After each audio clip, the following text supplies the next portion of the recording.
So the question this week is, can we learn anything from dialing back the clock and checking out some of the older stuff? I'm David C. Barnett, and you're tuned in to Small Business and Deal Making, the broadcast, podcast, YouTube channel where I talk about buying, selling, financing, and managing small and medium-sized businesses while controlling risk. So if you're looking to take control of your future through buying a business one day, or if you already own a business and you're looking to grow or exit, you've come to the right place. I talk about interesting things, I talk to interesting people, and I answer your questions every week right here. So be sure to hit like, be sure to hit subscribe, and let's get to it. So just a few days ago, and I'm recording this just before Christmas 2021, I had a conversation over Zoom with a lady in Calgary named Liz. And it was interesting because she's now involved in the world of buying and selling businesses. And she was telling me that the first time she came across me was years ago when she watched one of my videos called My Life as a Business Broker, which I'll tag here. And then she didn't watch any of my stuff until just recently. And we started to talk about these old videos because I've been making videos since 2014. And it made me think, maybe it might be a cool idea to sort of do a rundown of some of those really old videos that people don't get into. I mean, I see the traffic numbers, and a lot of people who join the channel, they just kind of look at the newer stuff. And so I went through some really old videos, and I picked out a few that I thought had some great lessons that people might want to enjoy. And I'll warn you as we go through these. I'm not going to play them, but I'm going to talk about each one.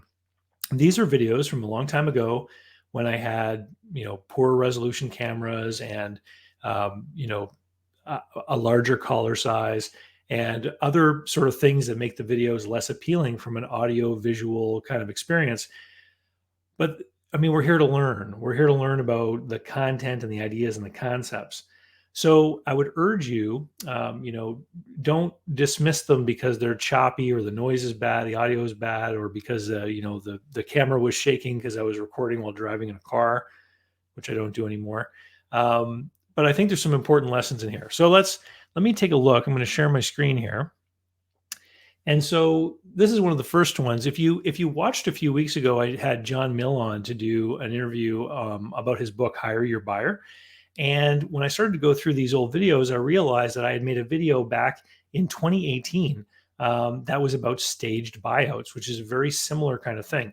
So if that interview with John was appealing to you, and you thought, hey, I could buy or sell a business this way, then you might want to go check out this video. And I've also put these classic videos into a playlist called 2021 Classic Video Review or something like that. And it's in the show notes. All the video links are in the show notes. And there will also be the link to the playlist. So if it's easier for you, just hit that playlist and just let YouTube run through them. That's an easy way to do it. So this one was all about staged buyouts and buying a portion of a company at a time over the course of time. And just like John said in his interview, if the company is growing over the course of time, it means that the price of the shares moving forward is going to go higher and higher as the company grows, which can lead to a better outcome for the seller. But because of the terms and the fact that the buyer is operating from within the business, it can still mean a good deal for the buyer and overall reduced risk. So that's the first one. The second one is the broke bushwhacker needs a loan. And this was a video I made about a local investing deal. A guy had approached me about doing a loan on a piece of equipment that he owned.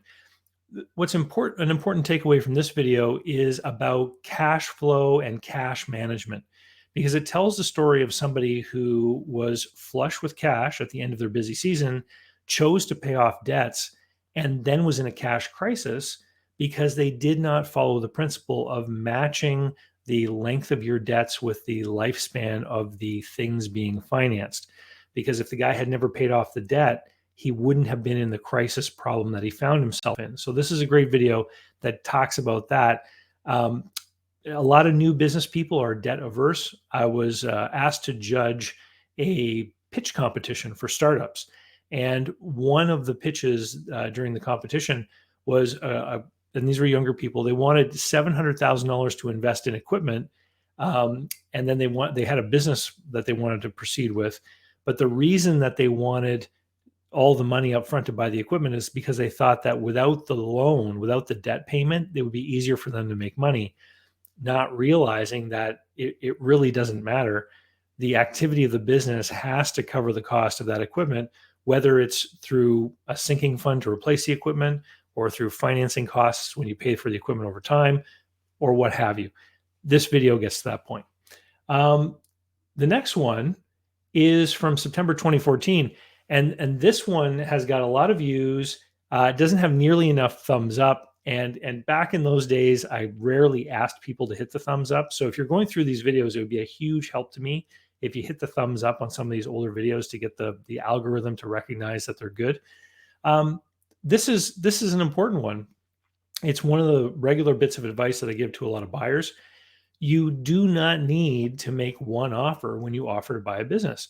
You can come to the table with multiple scenarios and use that as a method of judging what's important to the seller. And so this video talks about that. And it was shot in my car, but I don't think I was driving. I think I was parked when I shot that one. The next one is a fun story. This is from April of 2015. And this is a fun story of a case that I had where a buyer largely financed the purchase of a business on his credit cards. And this one's only got like 498 views and 3 thumbs up. Check it out. It's a good story. And I'm surprised actually with the number of comments and questions I get about buying a business with no money down, etc. I'm surprised more people don't watch this video. Go check it out. It's an interesting story, and you may be able to see how you might apply this methodology if you're going to buy a business and how it can be advantageous.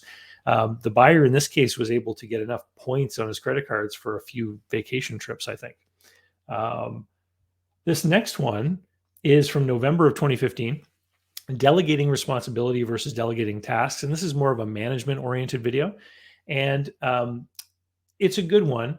And it really helps people think, especially if you've never owned a business before, about what kind of advantages you could bring to a business if the current owner is not an entrepreneur, but rather a technician. If they've only been delegating tasks and you approach this as a person who's willing to delegate responsibilities, that's actually the key to growth. And I've seen this so many times where somebody buys a technician-owned business, they bring this more sophisticated level of management understanding to the business, and they're then able to start to grow it. And that's where you really end up with a good deal on a business. When you buy it and it's doing this well, and you increase the productivity, you increase the profits, and suddenly your business value grows at a multitude of the cash flow. Remember that.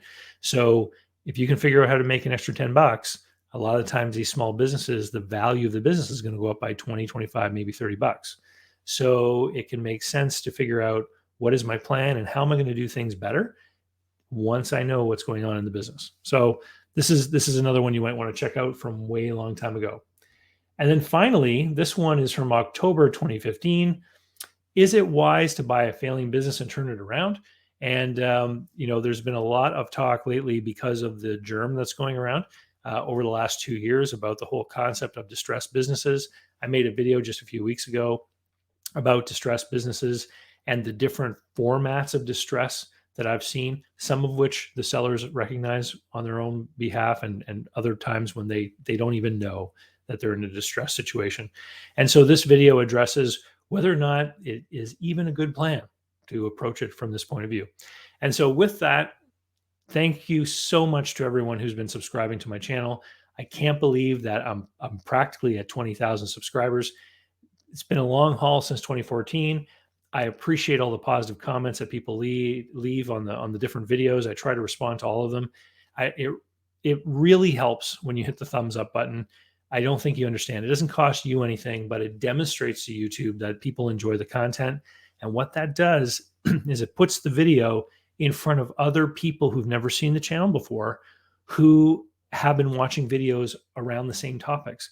And so this is the number one way that the channel grows, because I don't pay money, to people who like use robot accounts to grow the subscribership to make my channel look like it has more authority than it really does. It's an actual, honestly growing, organically growing, real channel. And with that, I want to say thank you all very much. And I hope that 2022 is prosperous for you. And check out these videos. It's great to have you on board. I love you all very much. And we'll see you next time in a whole new year. So, how can you learn more about buying, selling, financing, and managing small and medium sized businesses? Easy. Head over to my blog site, davidcbarnett.com, where you can learn more about me and how I work with my clients. You can learn more about my books and the online courses that I've prepared for you. You can find out about how to subscribe to my email list, the YouTube playlists, etc. There's literally hundreds of hours of content there, all for free, and I'd love for you to be my guest. Special thanks go out to Jeff Alpaw Customs for being my tailor. Men all around the world can look dangerous, just like me, with the help of Jeff Alpaw Customs. JeffAlpaw.com. Use the code DCB10 to save. They handle multiple currencies and ship anywhere you happen to be.